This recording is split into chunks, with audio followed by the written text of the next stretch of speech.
The following is a production of New Mexico State University.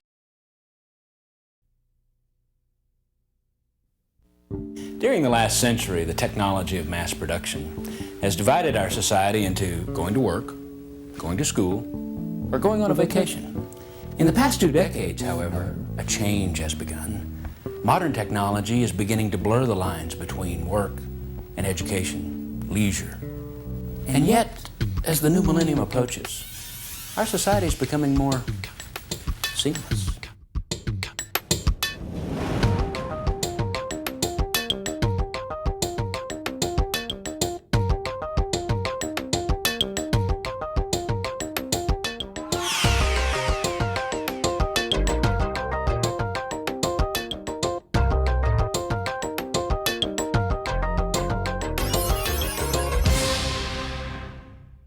If you haven't noticed, our society is becoming seamless.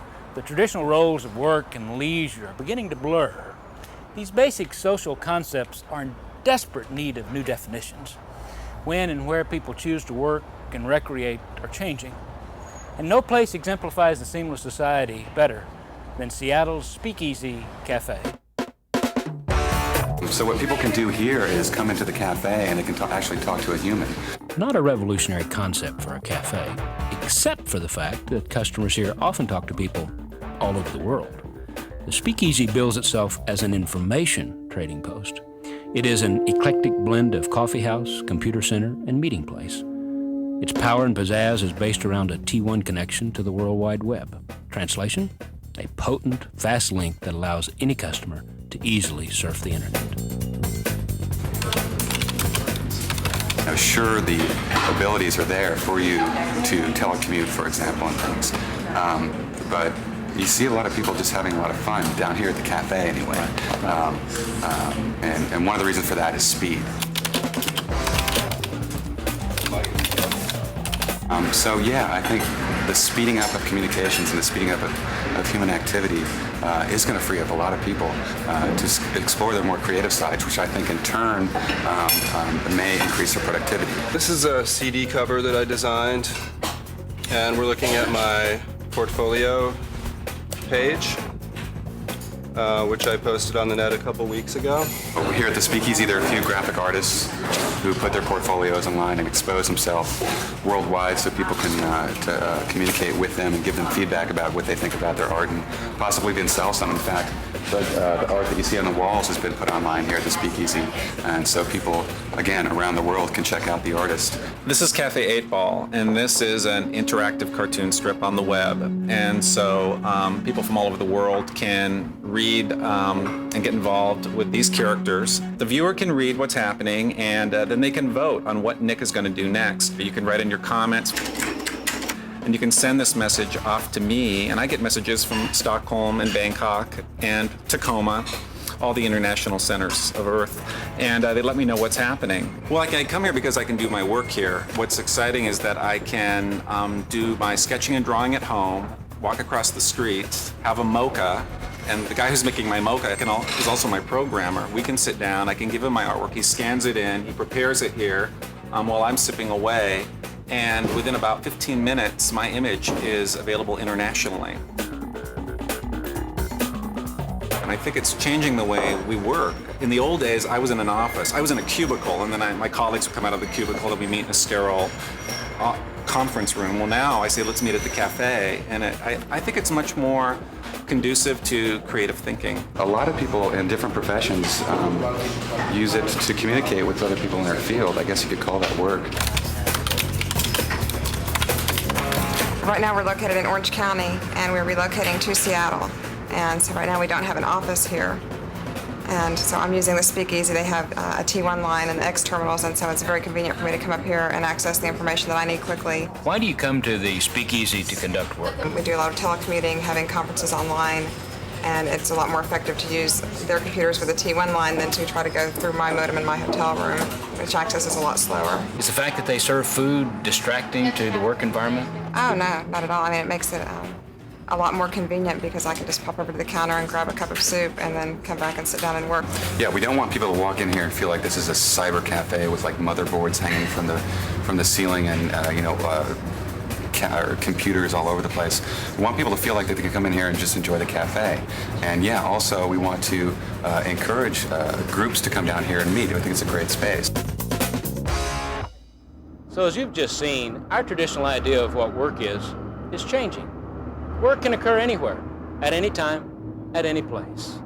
But what does it mean for American business with their buildings of corporate glass and steel? In a word, decentralization. Technologies now allow both the worker and the employer to radically restructure the workplace in ways unimaginable just a few years ago. And what we're doing today, it's only the beginning. I have all of my associates working out of either their homes or a combination of working out of their homes as well as their client organizations. And so far it's been very successful. So we have cubicles that... Kathy Van Brunt is just one of many AT&T corporate managers that in the last several years have begun to manage telecommuter staffs. She has found that most have adjusted well to the new system. Many of the associates now, having gotten comfortable with working out of their homes and having established a nice balance between their work and their home life, have said to me on a number of occasions, please don't ever change this. I think probably the number one strength is the productivity improvements. Being part of a sales organization within AT&T, we obviously have the responsibility of supporting our client base and selling new products and services to them. And we have found that just having the benefit of our account executives working out of their homes and being that much closer to their client base geographically has been able to help them respond much more quickly, turn around information, proposals, what have you. Hi, Kevin. How are you? Not too bad. Yourself, Kathy? Good for a Monday. How was your weekend? We have a product that we work with here in the office that enables us to actually, bring on board a remote location, a remote office. Could be an associate working out of their home and actually have a face-to-face visual call. Listen, I thought maybe this morning we could take a few minutes just to go through... Just that day-to-day, face-to-face social interaction that we all have become very accustomed to, working in a more traditional environment. Getting together following a weekend and, talking about what you did over the weekend. That type of discussion tends to, not happen. So it's not as spontaneous as perhaps it tended to be in the traditional environment. The third component is not always being able to communicate as quickly as we would like to. Where, in the traditional environment, I could get up and walk out of my office and for the most part my associate would be, there at his or her desk. You could ask a question, get an immediate answer. Now, you have to reach that person at home. They may not be there, they may be out, meeting with a client or someone else from the business. Do you find any animosity between some of the employees that work in a traditional environment versus those that are telecommunicating? No, I feel very fortunate that the team of people that I have are true professionals. And the nature of the job that they do is very measurable. And I think that's the key with any manager that is being asked to manage a team of telecommuters. The demands being put on society and the environment in terms of such things as the Clean Air Act will further add as an incentive to have more companies look at alternative work environments. That's been a big piece of our program here in New Jersey. It was in compliance with the trip reduction program, which is part of the Clean Air Act for the state. So we're already, I think, a little bit ahead of the curve, and we'll continue to move forward. What do you think the future of the workplace really is? Just overall, the product and the technology is just taking us everywhere. And I think that we will need to kind of strike a balance between utilizing that technology to our benefit, but not to our detriment, and being able to kind of turn it off when we need to. AT&T's success with telecommuting has been very impressive. In just a few years, it's grown to over 22,000 employees. And a number of other corporations have similarly expanded home-based worker programs. And this fits nicely into the downsizing of American business in the 1990s. Fewer workers going into the central workplace means that corporate offices can be smaller and more efficient. Telecommuters, however, can easily become temporary hires without stressing the home office, a practice that's increasing with American business. And what about the worker? How will this new employment paradigm affect the employee? I think the disadvantages have as much to do with our general economic climate right now as it does the technology. This is a period in which many people feel very insecure. They have seen themselves, they've seen friends, they've seen colleagues, they've seen family members laid off in the last 10, 15 years. So many people are very reluctant to work less, to put real limits on their work for fear that they might lose their jobs too.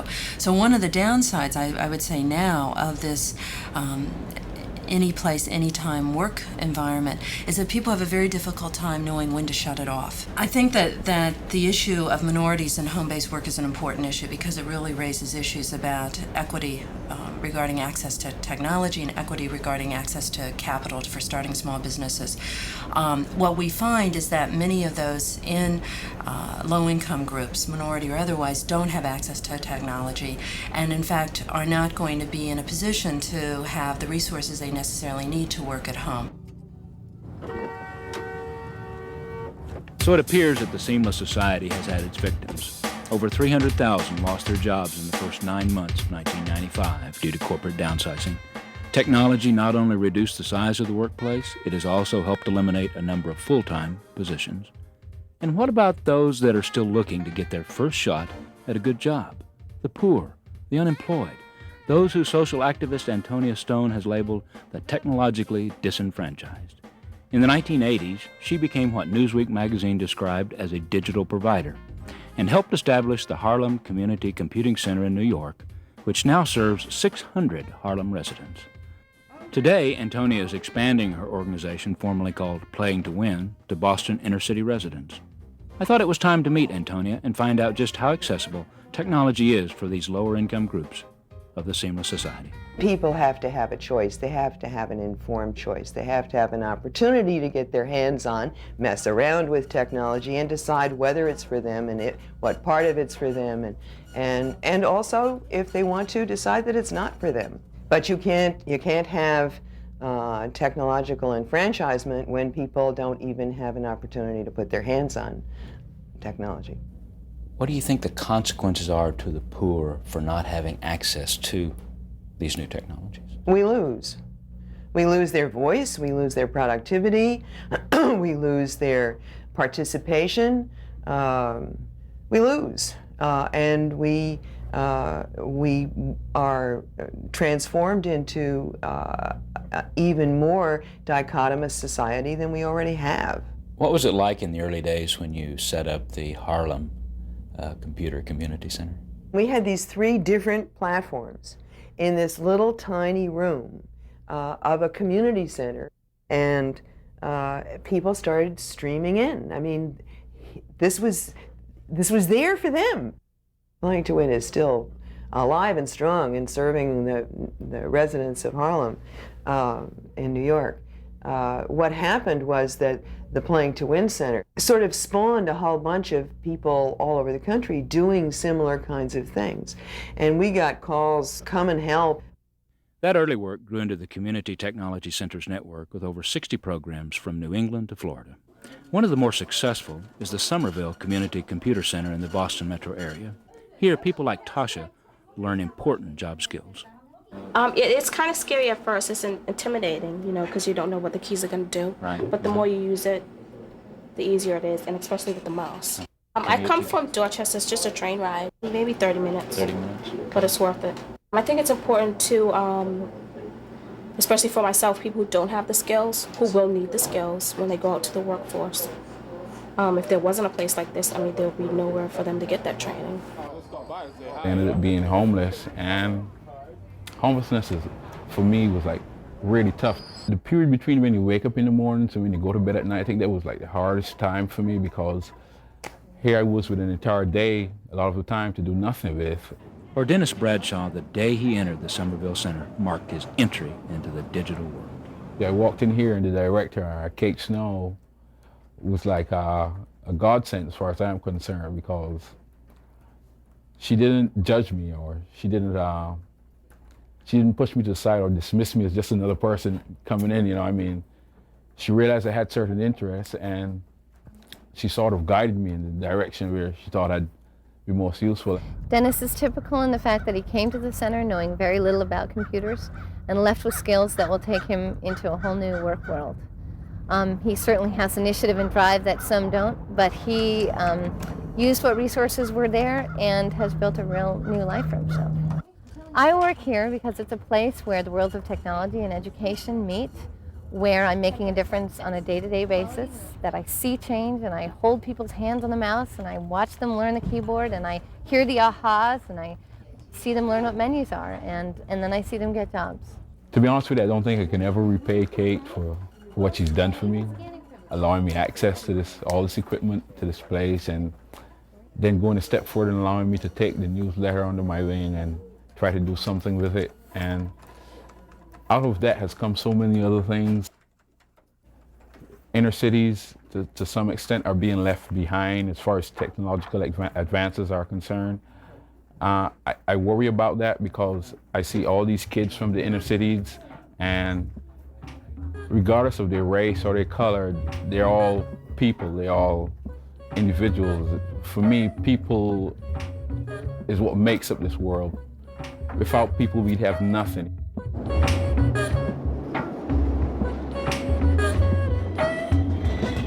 Everybody's so behind.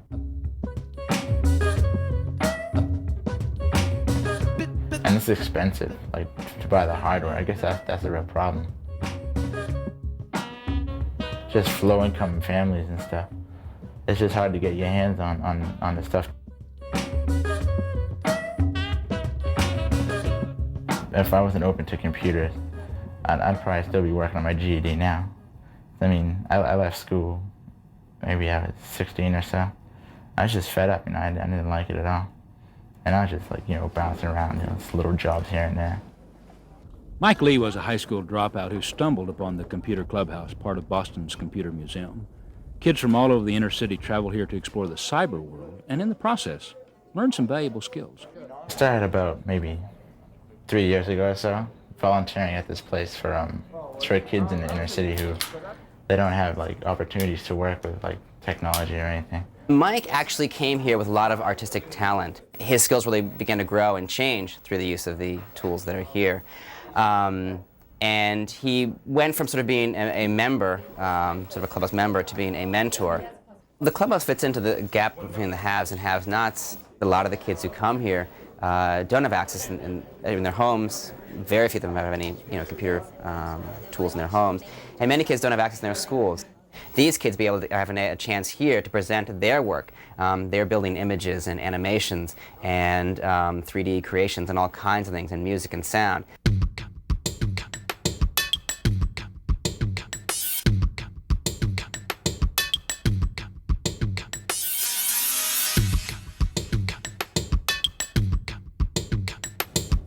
I can see how it would appeal more to kids. Like when I was at the Computer Museum, kids would come in and bring their homework, and do it all over the computer and stuff.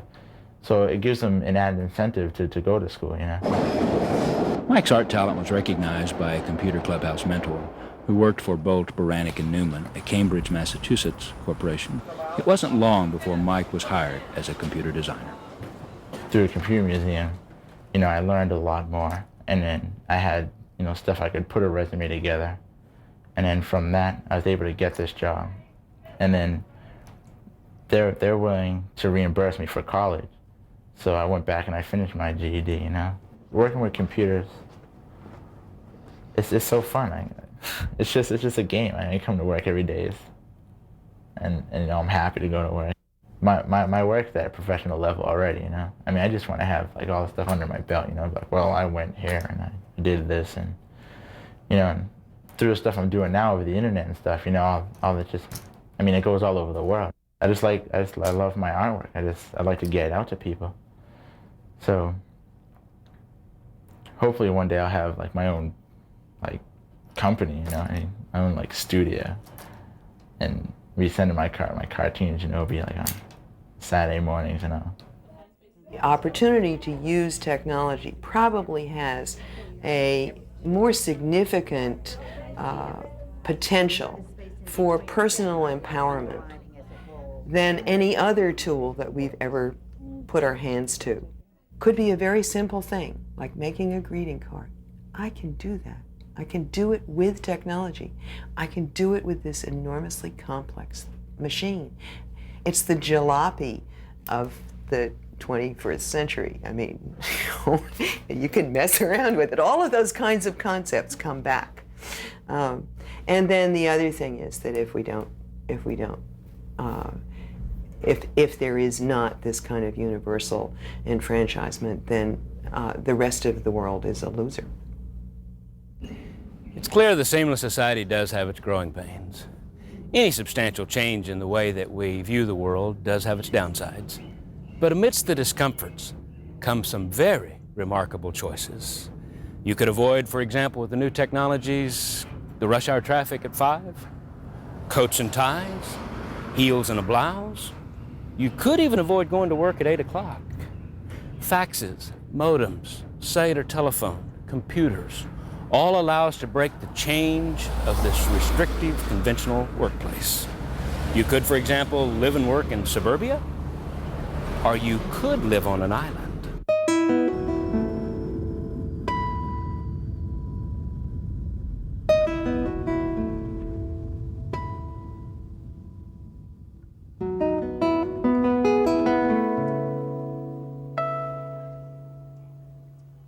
Vashon Island is 14 miles long.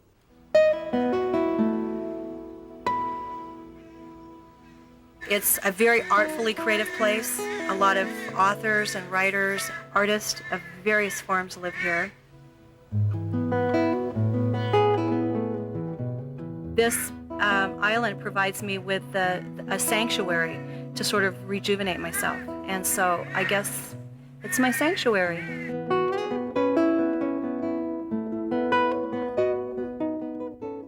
Vashon Island is located in Washington's picturesque Puget Sound, and although it lies just minutes from the urban centers of Seattle and Tacoma, it is very isolated, accessible only by ferry boat. Tucked away down a forested island road is Merrill Jannison's The Electronic Cottage.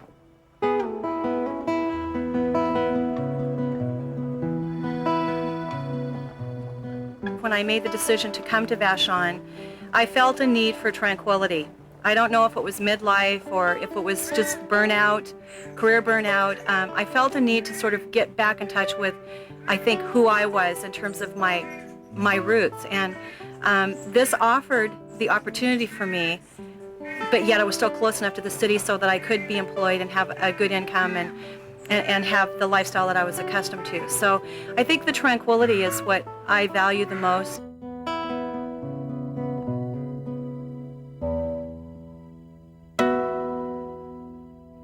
About 2 years ago, I was what you would classify in the industry as a road rep. I had my sample cases and my little suitcases and my Taurus Ford car, and I was on the road. And one of the things that I sort of realized about that experience was that it wasn't very efficient. Today, Merrill does most of her work from her home office, dealing with a customer base that covers an entire geographic region.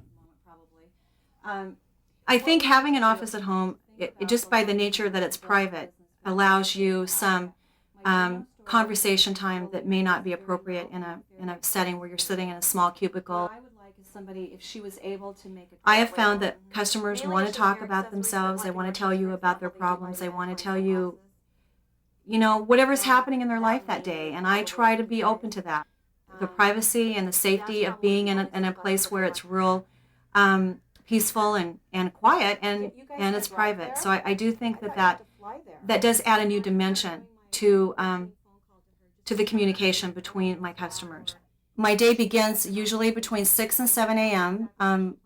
I usually will have my first cup of coffee at 7 and watch the morning newscast, and I usually get into my office about 8 a.m., sometimes earlier, sometimes later. That's one of the advantages of working at home.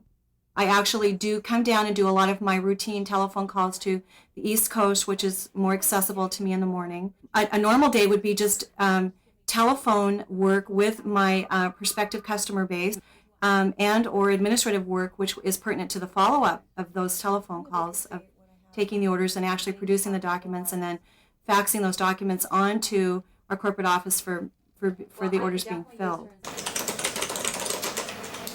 2 years ago, I wouldn't have even attempted to sit down at a computer, and I was just kind of almost computer phobic. I was fearful of it. Now I can produce a 7 or 8 page order in 5 minutes. That's maybe $10,000 at retail.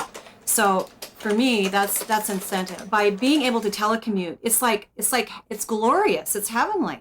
I mean, it's like I get up, I come to work, I don't have to fight traffic, I don't have to sit and and wait in ferry lines. I mean, it's glorious to come to work because I eliminate all of that stress. My company name is called Focus Marketing Group. I do some small business consulting. I actually am involved in a independent marketing representative role for primarily right now one major company out of New York. And we represent their products to the end user, which in my customer base happens to be the department store market. I'm covering 5 states for Riviera, a trading company out of New York. And that is done by strategic place service people, as well as myself with the telecommunications. And what we're showing you right now is the ladies' hair ornament line. Riviera Industries, which specializes in sunglasses and fashion accessories, hires people like Merrill to sell their product lines around the country. I do not believe that I could ever return to the corporate environment. The lessons that I've learned being an independent worker and the kind of freedom that I have, the things I've learned about myself would not allow me to be able to be that restricted. Here in Midtown Manhattan is Riviera's corporate headquarters. It's 2,054 miles from Merrill Jannison's home on Vashon Island. It's also a place that she doesn't need to visit, except maybe once a year. Every time I go to New York, it's a cultural thing. I have to sort of put my New York hat on and put away my country attitudes, and I enjoy the contrast, but I'm very, very anxious to get back home. Once I've done my work, I'm ready to get back home and be back here in this beautiful place. Anyway, I don't know, there's something about flowers. They make me happy. They seem cheerful. This is where my heart is. The country and the earth and the flowers is where it revitalizes me. So the contrast is exciting, but it's always good to come back to where I feel most comfortable. Because I'm on such a flexible schedule, I don't have to work during the day always. I can work in the evenings when the sun is not here or the good weather's not here. In order for the grounds to look like this, I do have to spend time. And so I choose to work whenever it's not nice outside.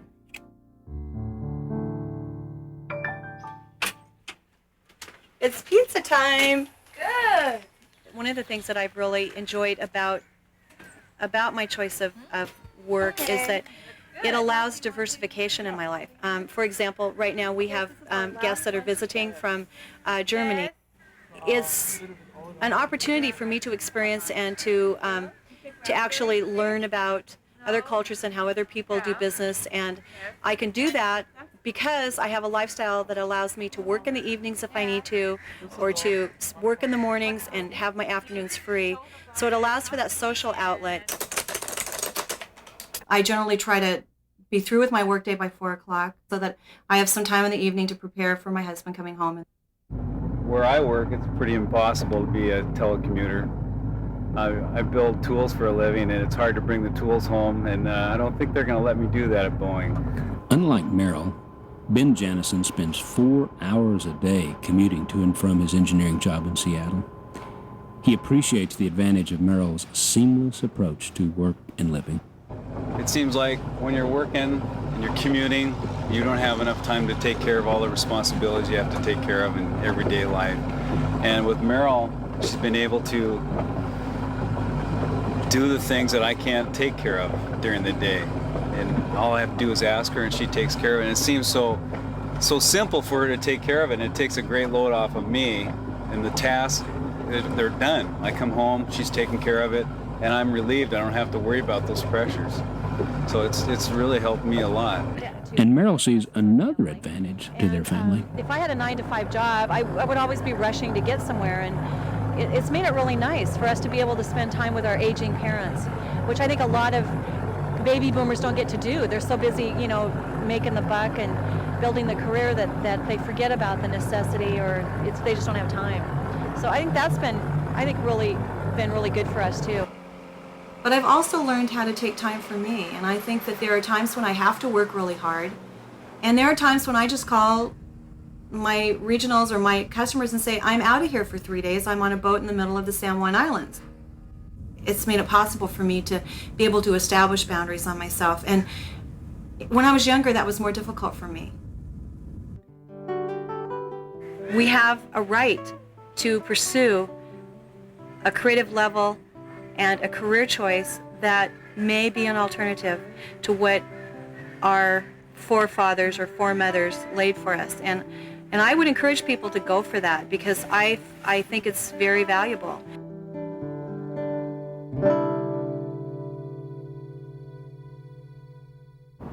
Life of the electronic cottage escapee is not for everyone. Some people prefer to remain in the busy urban environment for personal reasons.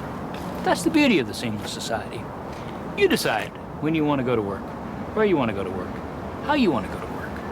The real question is, can you be seamless in Seattle?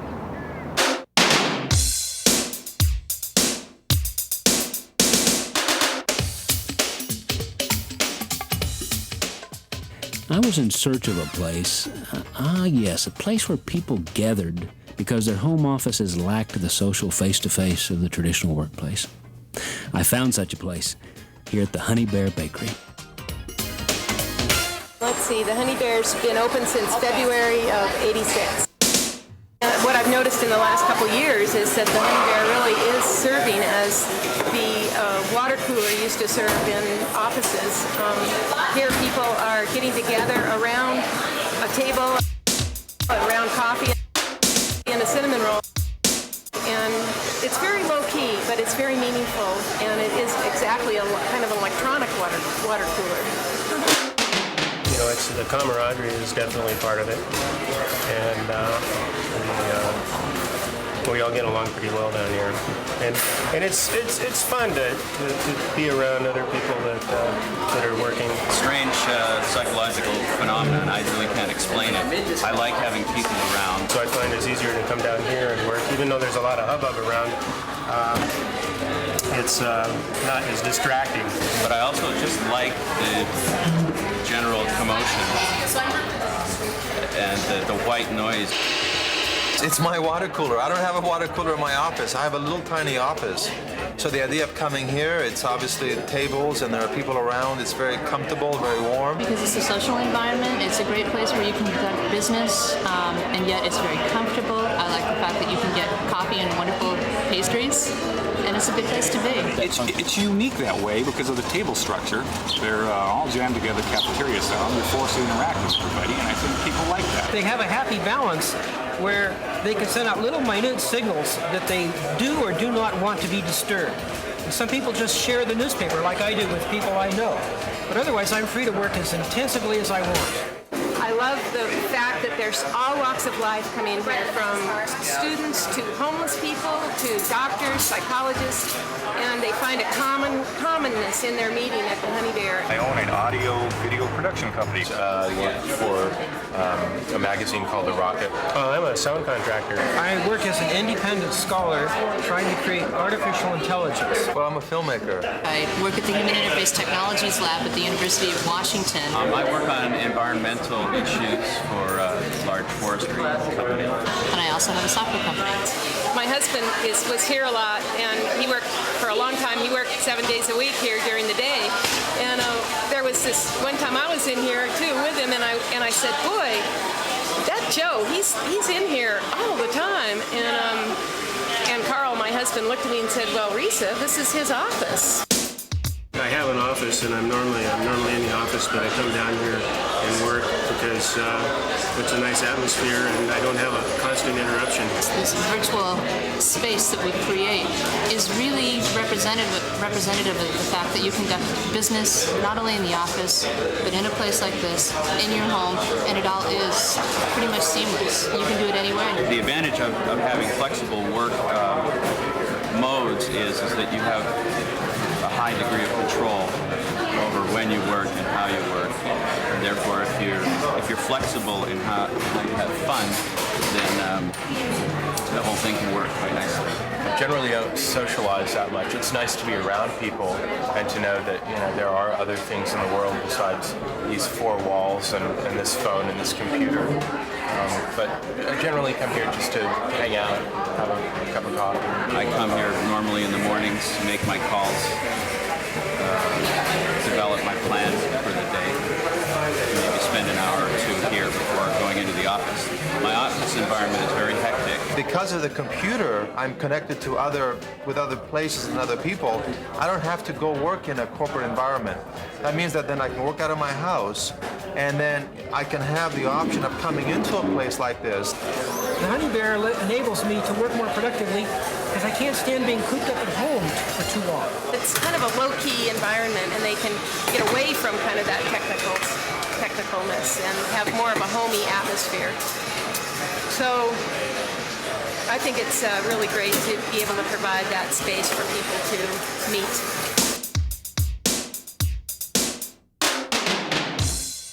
What's happening to the American workplace? People sharing pastries in the middle of the day? Gardening on an island retreat at 2 in the afternoon? Are they having all the fun? I don't think so. The bosses have to get away too. Just ask Dick Grove, CEO of Primetime Incorporated. I think it's as important for the CEO to be content and have a good quality of life as much as the employees. The reason I like motorcycling is that it gives me a sense of freedom, and it's 180 degrees from different than riding elevators to work.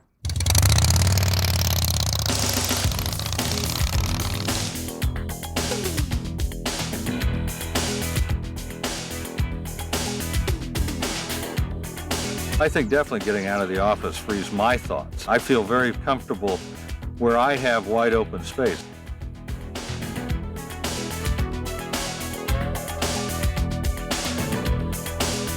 There's a great sense of having your mind open when you're on the motorcycle. You have your mind and the scenery, and you can let them both flow.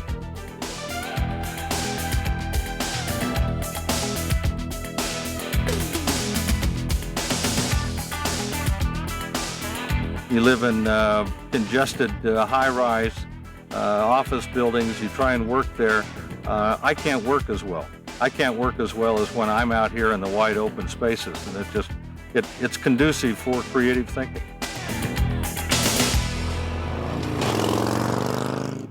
It is that kind of creative thinking that has allowed Grove to develop Primetime Incorporated, a publicity and media consulting firm which takes an innovative approach to charging its clients. In Primetime, we use technology to reduce our overhead, and we use that reduced overhead to offer our clients a rather unique cost structure, which is to only be charged if we're successful in placing publicity stories for them. If we're not successful, we don't charge. And the reason we're able to do that is that technology affords us the ability to reduce our overhead so dramatically that we take the financial risk, not having the client do it. This pay-for-play approach has allowed Primetime to expand to 7 major American cities, and the company continued its inventive ways by incorporating efficient communication technologies. The result? A fluid, seamless operation between the company's headquarters and its employees, scattered across the country. We have totally 9 different offices around the country, and in each one of those offices, 7 of them are home offices, where they have a computer, a modem, a telephone, and we're all hooked through a rather elaborate email system with the server residing in what we would refer to as our headquarters office or administrative office in Sausalito, California. We have found at prime time that you do need a headquarters. By a headquarters, we mean an administrative office or a billing office, somewhere where you can keep your basic files. When you have a home office structure or a virtual office structure, when you find people working at home, they do tend to work harder. They tend to work in the middle of the night. They tend to work on weekends. They're always checking their email to find out what's going on. But how does Grove keep in touch when he's on one of his motorcycle sojourns? In today's seamless society, it's relatively easy. The virtual office. Tucked away in one of his saddlebags is enough communication power to command a corporation. I'll give you a call a little bit later. One of the things that I find fascinating about technology, and one of the things that it's afforded me is quite honestly to be able to follow my own dream.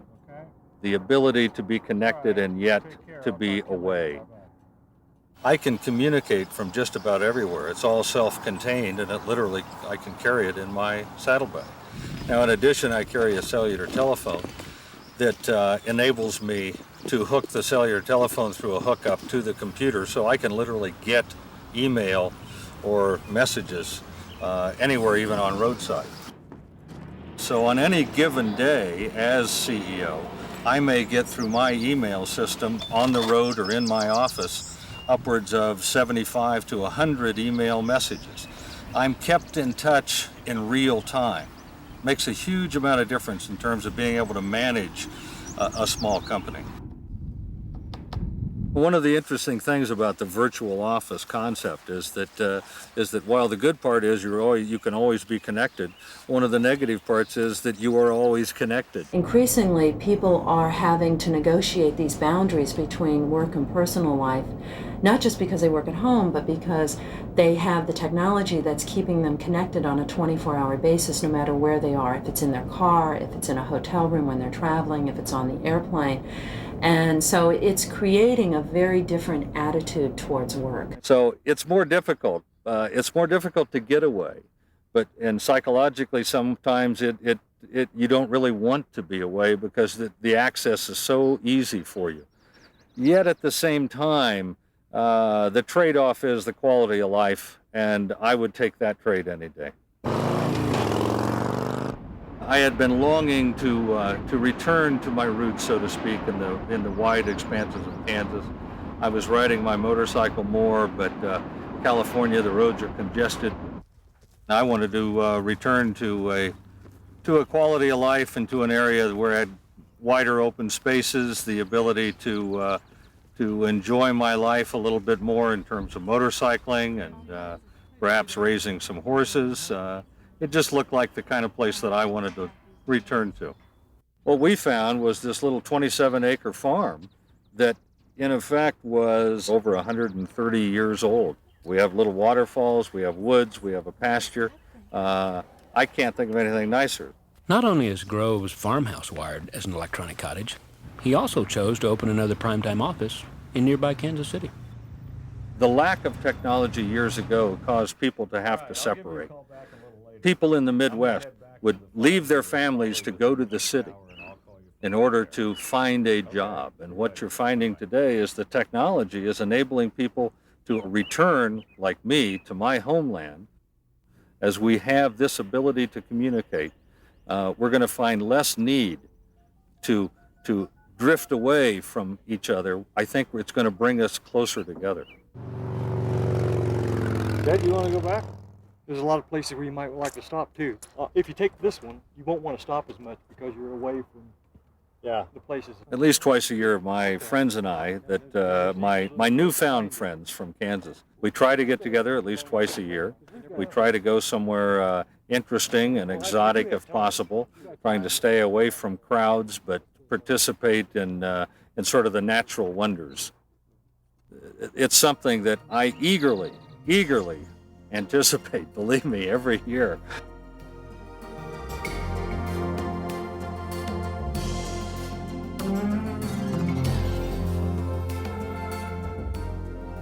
The lure of the road, the sense of adventure of being on a motorcycle, there is always that sense of what's over that rise, what's over that horizon.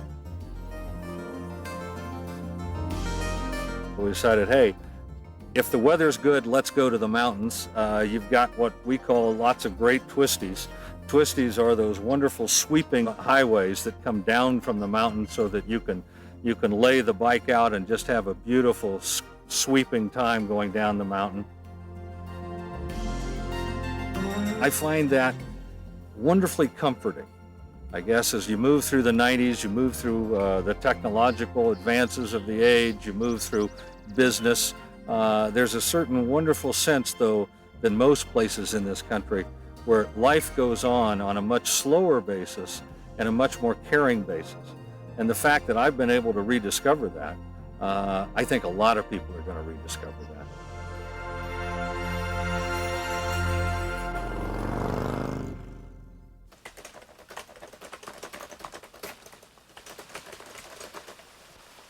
For some of us, the need to rediscover the slower pace was really never necessary. Some have chosen to never leave what they find extremely comforting. In these tucked-away corners of America, the seamless society is still effective. Even in remote northern New Mexico, where a sort of divine data intervention is taking place.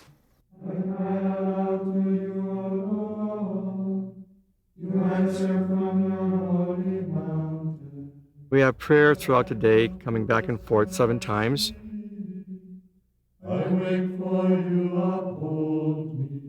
And we also have, of course, a work period.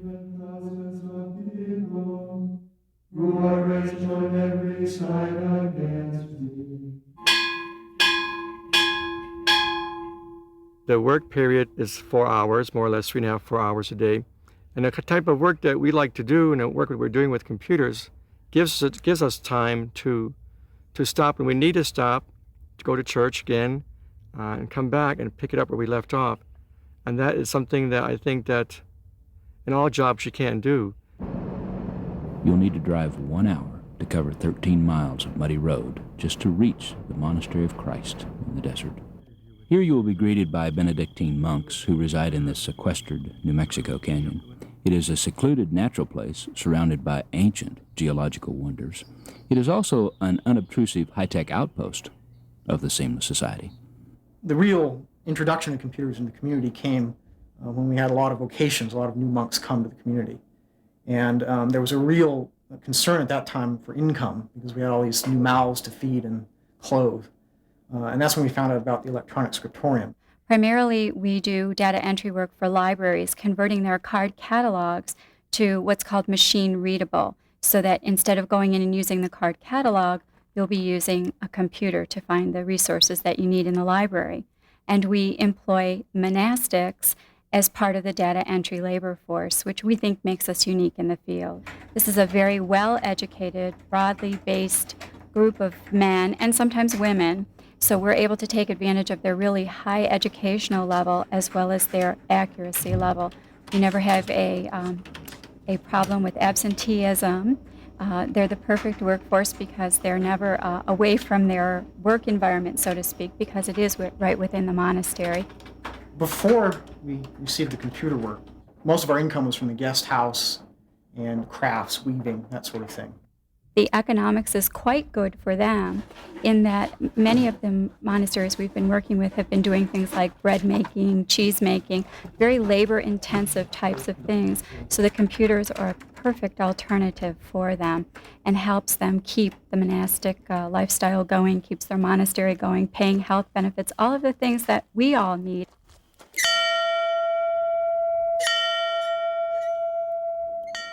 It fits very well. It's been a problem for us to find work that we can do out here in the middle of nowhere and that will fit into our monastic life, that doesn't force us to go into town all the time. The contact with the monasteries is seamless in that they're in various places throughout the country. Corporate offices are in Virginia. We work with monasteries in North Carolina, in Kentucky, in New Mexico.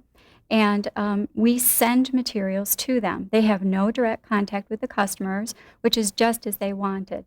Well, the response of the community was generally very good. We have a very supportive prior Philip, who understands the technology.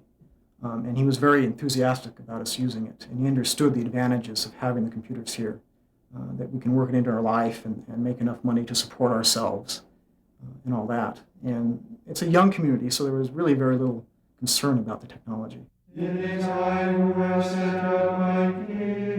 Their primary reason for being in the monastery is the religious aspect of their lives, and surely we can't intrude on that. So if there is in fact a deadline need for a job, that is problematic. Not all jobs can in fact go to the monasteries. That's why we employ a staff in our corporate offices in Virginia.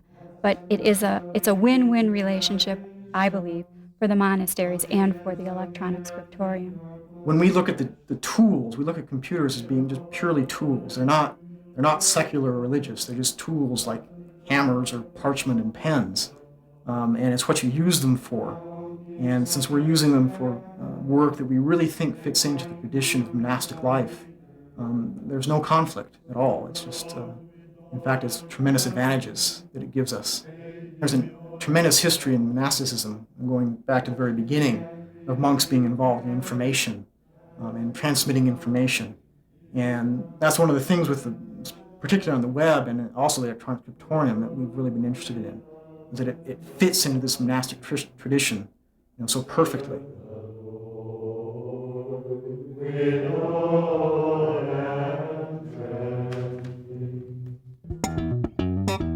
Yahoo, the web index, listed as a cool site on the web, which we were sort of excited about. And Brother Earl is patterned after the traditional monastic porter, who's someone who greets the visitor at the gate. And we've created Brother Earl as a virtual guide to the monastery. And Brother Earl can lead any visitor all over the monastery to the different sections. For instance, if someone is interested in staying in our guest house, they can go visit the guest master. And there's a graphic picture of the statue that's in our guest house courtyard. And people can find out about everything that's involved in coming here, the road and all those things, what they need to bring and how to make reservations.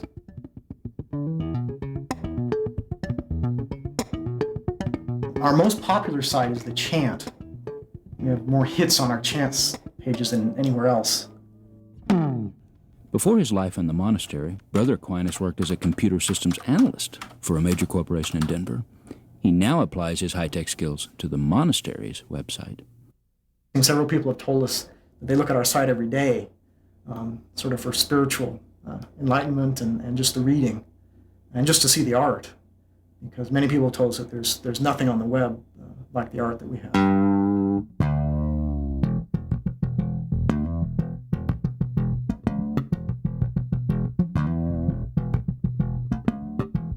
Well, it's been very interesting that our site's been quite popular. We've had somewhere in the neighborhood of 3,000 people a week looking at our site. And one of the interesting things we've talked about is that 3,000 people a week couldn't visit our community without causing extraordinary disruptions. But that number of people can easily find out about the monastic life and about our community on the website without causing us any disruption. So it's a tremendous advantage for people to find out about monastic life without disrupting our own life. I think that publishing things on the web is just like publishing it any other way. And I don't think that there's any danger of secularizing it just because it's published on the web any more than it would be by publishing it in a book or a magazine.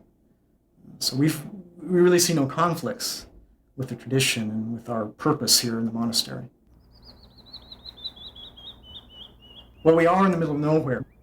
The environment in this canyon, the solitude and everything, lets you really focus on the work.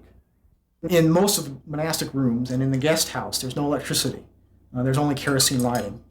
In the convento where we do our work here, we do have solar electric power to power all the computers and the lights and all of that. So there is some contrast. It doesn't bother us, but some people seem to see some irony in it. But I suppose we're used to having rooms full of computers that are heated by a little wood stove. It's the best way we've found to be able to do good creative work, income-producing work that fits in with our monastic life and lets us pursue our life out here in the middle of nowhere. And the technology, it's tools that let us do this, and it's been really advantageous for us. We really think that it's important to pursue this as a part of our own work, because this is where the future of information and learning and education lies. And I think that by pursuing this, we can really go where monks used to be, which is really in the heart of education and learning and information. And it's something that the whole community is really interested in pursuing. And we really enjoy it.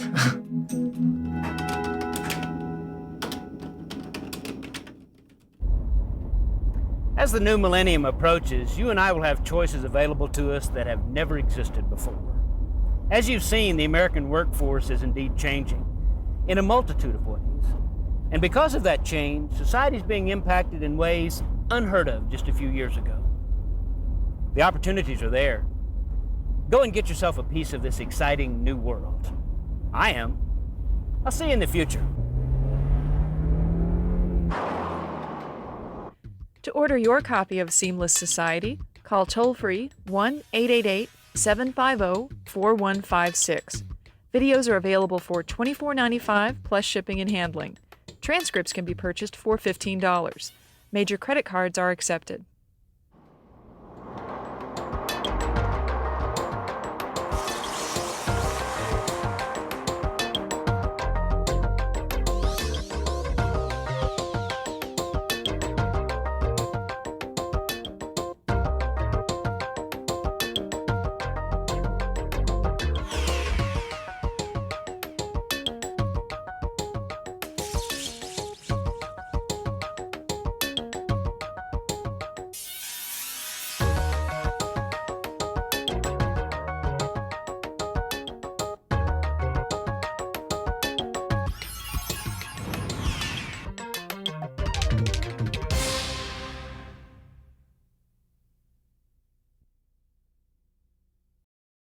The preceding was a production of New Mexico State University. The views and opinions in this program are those of the author and do not necessarily represent the views and opinions of the NMSU Board of Regents.